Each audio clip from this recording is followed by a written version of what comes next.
Tengo el gusto de recibir a la doctora Cristina Pérez. Ella es profesora agregada y especializada en justamente del tema que vamos a hablar, neuróloga, internista. Vamos a hablar de cefaleas. Doctora, gracias por este Zoom. Es un placer recibirlo en Buen Vivir.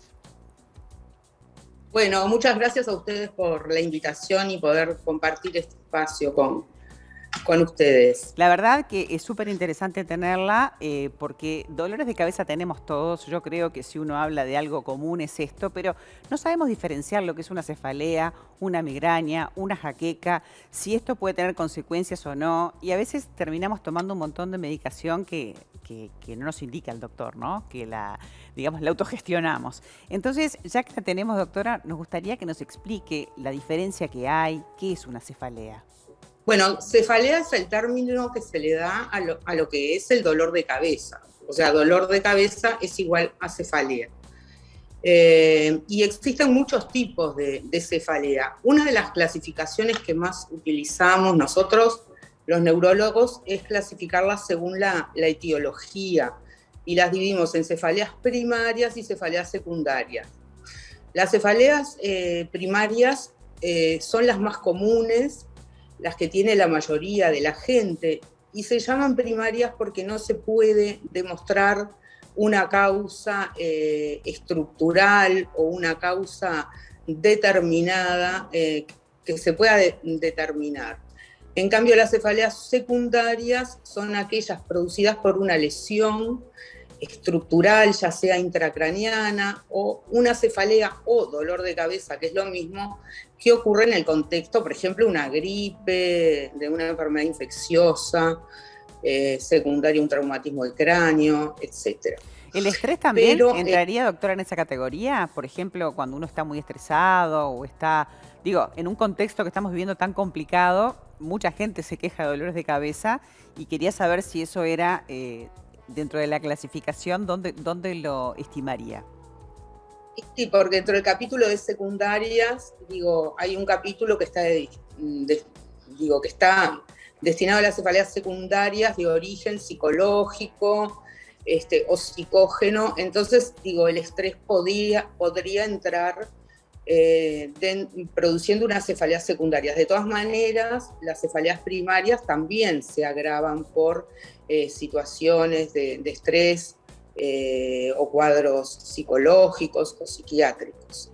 Bien, porque pero a veces bueno, el dolor, no sé, imagino que el paciente se lo relata, a veces tengo como que me pulsa o agarra zonas, no es solamente la frente, o sea, hay como diferentes tipos de dolor de cabeza, ¿no? Dentro de las cefaleas primarias, que son las más comunes, las que tiene la mayoría de la gente, ahí tenemos tres grandes tipos por su frecuencia, que son la cefalea de tipo tensional, la migraña o jaqueca, que es lo mismo, y otra cefalea que no es tan común, pero que es grave y quizá la más dolorosa de las tres, que se llama cefalea en racimos o clúster. Es así, por ejemplo, que la cefalea de tipo tensional es un dolor que abarca habitualmente toda la cabeza, que tiene la característica de ser opresivo, que tiene una duración de las crisis que va entre 30 minutos y 7 días, y que habitualmente no se acompaña de náuseas, de vómitos, no molesta la luz, los ruidos.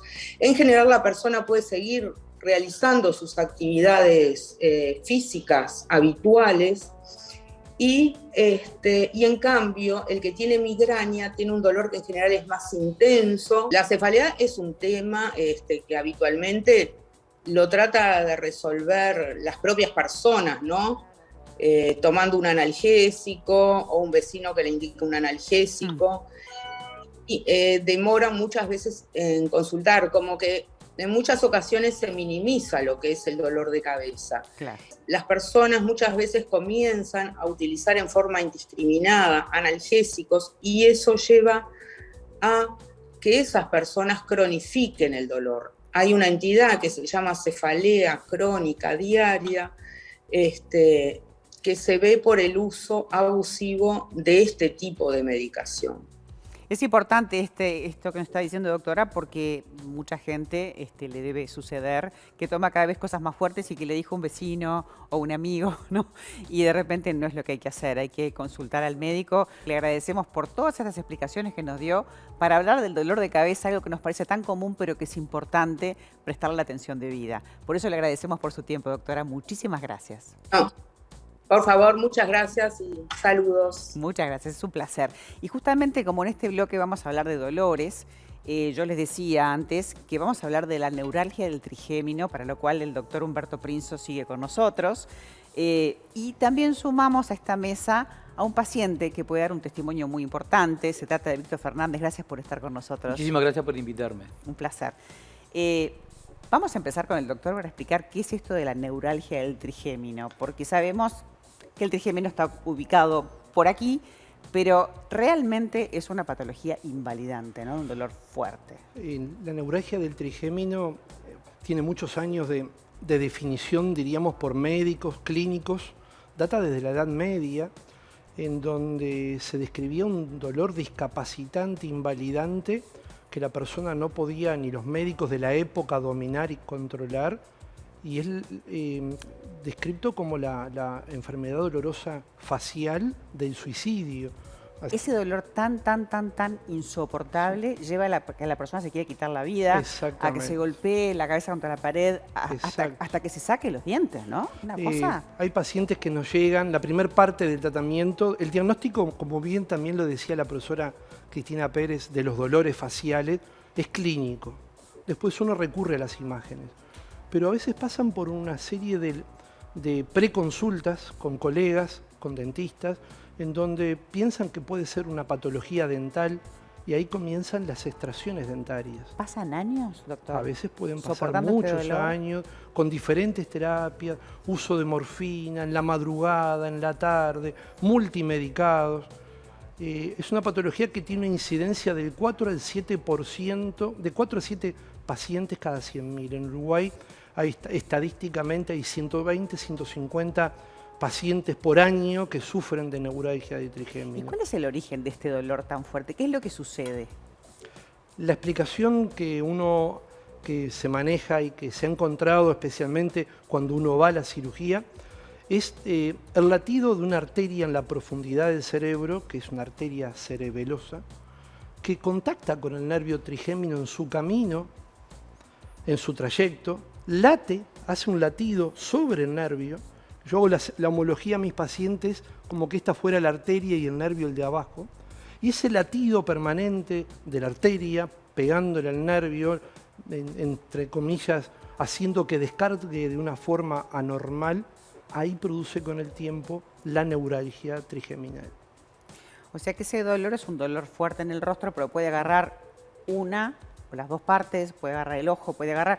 De dolor nos va a poder hablar el paciente, ¿no? Que le agradecemos que haya venido, Bueno, Víctor. muchísimas gracias. Sabemos que estuviste muchísimo tiempo con este dolor, ¿no? Y 6 años, 7.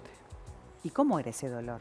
Y es insoportable. Llega un momento que ya uno no puede convivir con ese dolor.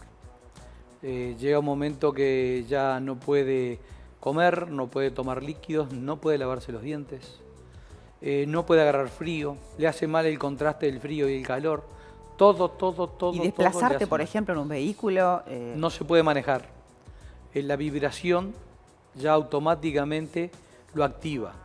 Es un dolor que comienza como una sensación, pero uno sabe después de tantos años que lo sufrió. Pero en el momento que lo está sufriendo no sabe qué es eso. Entonces uno a veces toma hasta determinaciones de golpearse contra algo a ver si se le calma y es peor, más se excita. Entonces uno llega a momentos que se tiene que quedar encerrado en un cuarto, no ver luz, no haber vibración, no sentir una radio, no poder ver la televisión, nada, porque todo le causa ya. Todos los estímulos te pueden Todos los estímulos. generar como un gatillo al dolor, digamos. Exactamente. Ahora, imagino yo que el dolor de menos a más, poniéndole números de 1 al 10, se empezará con medicación. Exactamente. Hay una escala que aplico básicamente y le explico a mis pacientes, que es la escala visual analógica, que se llama, que va de 0 a 10. 0 no tengo dolor, 10 es insoportable, intolerable, que quiero dar la cabeza contra las paredes. He definido un valor 5 en lo personal para manejarme. Es aquel dolor que a uno le corta la actividad, tiene que esperar un poquito, tomar algo y el dolor cede. Del valor 5 hacia el 10, si no cede con el tiempo, es una neuralgia del trigemino refractaria. Y ahí entra en el campo de la posibilidad quirúrgica. Ahora, la medicación que se toma para esta patología con el tiempo puede tener efectos colaterales. Exactamente, el 95%, 90% de los pacientes andan muy bien con los fármacos. Hay fármacos que datan del año 1962 como la carbamazepina, que cambió la historia del dolor craneofacial y muchos dolores más.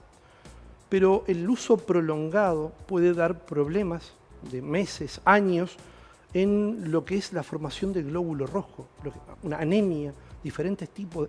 Puede producir también un poco de inestabilidad el paciente, mareos, náuseas. Hay gente que no lo tolera. Claro. Han aparecido otros fármacos que lo han sustituido, de mejor, diríamos, conformance, Claro. pero llega un momento en que... Doctor, imagino que se va increyendo a medida que el dolor sube. Me contaba recién Víctor, antes de tener esta charla con todos ustedes, que tuvo que tomar tramadol, tuvo que tomar morfina, y que aún así eso no te calmaba. No, llegaron a darme, yo estuve internado, ya el extremo mío fue cuando en diciembre de 2018, comencé, yo ya estuve 6 años aguantando el dolor, pero que venía, se iba, como él decía, como el profesor decía, era un grado 5, póngale. Pero ya desde diciembre del 2018 al 26 de enero del 2019 fue algo insoportable. Víctor, ¿y cómo estás hoy? Porque yo estoy haciendo el camino inverso. Vamos a hablar de la risotomía percutánea con balón, que es el nombre del tipo de cirugía que se hace. ¿Cómo te cambió la vida? Totalmente. Yo me operan el 2 de abril de ese año. Por lógica estuve desde el 26 de enero internado y nadie me quería operar hasta que dimos con el doctor Brinzo, que fue el que me salvó la vida, vamos a decir, porque ya era insostenible. Yo ya no podía estar más con este dolor. Yo ya me había entregado, ya estaba hacía 2 meses y medio internado. Y bueno, el 2 de abril me operan, el 4 de abril me voy para mi casa. 2 días. Y me voy en camioneta. Me voy en una ambulancia que me llevó. Pero cuando me trajeron a internar, me tuvieron que bajar 2 veces porque no soportaba el dolor. ¿Y a vos no te dio miedo subirte a un vehículo cuando salías para tu casa? Todo te da miedo. A ver, no hay que mentirse. Todo te da miedo. Te da miedo tomar agua, te da miedo agarrar frío, te da miedo poner una radio alta, todo te da miedo. Porque es tan intenso el dolor que uno tiene terror, no miedo, tiene terror a que le vuelva el dolor. Víctor hace 3 años que recuperó la vida totalmente. Completamente. Y vamos ahora a preguntarle al doctor en qué consistió. ¿Cuál fue el milagro? No, hay varias técnicas para la neuralgia, tratamiento de las neuralgias trigeminales refractarias, que volviendo al tema anterior. Hay técnicas que son las de neurocirugía convencional, de un abordaje craneal directo donde está la arteria y separarla del nervio con un polifón, diríamos entre comillas. Históricamente data de muchísimos años. La técnica que estamos realizando ya desde el 2008 en Uruguay data del año 1982 en el mundo, se corrigió y se modificó en el 85. Es una técnica percutánea, 1 hora de anestesia general a través de la mejilla, con un trocar, que es una cánula especial, bajo rayos X en la sala de operaciones. Uno llega derecho, guiado por esas imágenes, a donde está el ganglio del nervio trigémino. Y insufla un pequeño catéter que tiene como un globito en su extremo. Por eso decía lo del balón. Balón es risotomía. Risotomía viene de nervio, destruir fibras de nervio. Percutánea con balón. El insuflado de ese balón distiende al nervio trigémino en su logia, en su celda, lo acomoda mejor, rompe las fibras finitas del dolor, mantiene en su lugar las fibras de la sensibilidad de la cara. Y al esa diferencia le cambia la vida, totalmente, o sea, entra de una manera y sale de otra. Estamos hablando de más de 100 cirugías de este tipo. Sí, en lo personal sí. En Uruguay debemos andar cerca de los 4 o 5 colegas que operan la técnica. Creo que andamos por las 200 y pico, 300 cirugías. Ahora, lo interesante de esto es contar que, por supuesto, hay dolores crónicos, dolores insoportables, dolores invalidantes como esta patología que una vez que se diagnostican es importante saber que esta herramienta existe y que, como a Víctor, aquella persona que lo padece le puede cambiar la vida. Muchísimas gracias por este testimonio, que con lo que dijiste no hay más nada que agregar. Doctor, sí, agregar y agradecer haber permanecido durante todo el programa para hablar no solamente de las cirugías de alta complejidad de las que hemos hablado, sino también de esta patología invalidante y de la solución, que es importante que ustedes conozcan. A los dos, muchas gracias. Muchas gracias, Muchas gracias a ustedes. Nosotros el sábado próximo vamos a hablar de contaminación del aire, del agua, de los alimentos, de los productos químicos, hasta de los cosméticos que te pones sobre la piel. Te esperamos un poquito antes de las 12 en el 4. Vivo para vos.